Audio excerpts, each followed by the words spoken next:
মার্কিন প্রেসিডেন্ট 4 দিনের সফরের শুরুতে গতকাল দুপুরে সৌদি আরবের রিয়াদে পৌঁছেছেন, যেখানে তাকে সৌদি রাজপরিবারের পক্ষ থেকে উষ্ণ অভ্যর্থনা জানানো হয়, দেওয়া হয় গার্ড অফ অনার।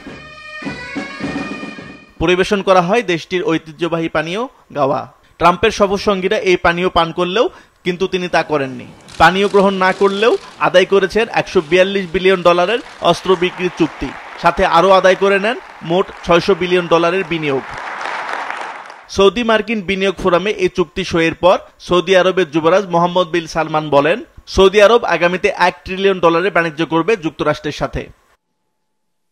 ট্রাম্পের সাথে উপসাগরীয় এই সফরে সঙ্গী হিসাবে আছেন টেসলার মালিক ইলন মাস্ক, ওপেন এআইয়ের সিইও স্যাম অল্টম্যান, ব্ল্যাক রকের সিইও ল্যারি ফিঙ্ক এবং এনভিডিয়ার সিইও জেসন হুয়ান। এছাড়াও রয়েছেন আরও বেশ কিছু ব্যবসায়ী নেতা।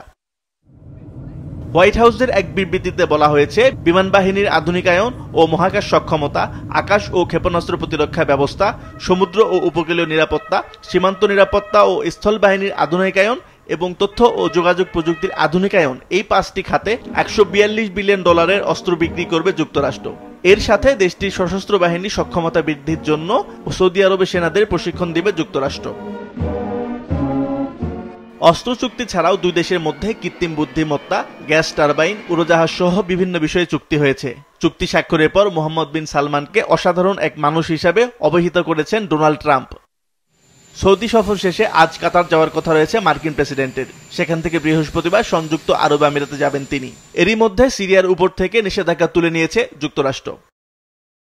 আসিফ আল আমিন, মাছরাঙা নিউজ ডেস্ক।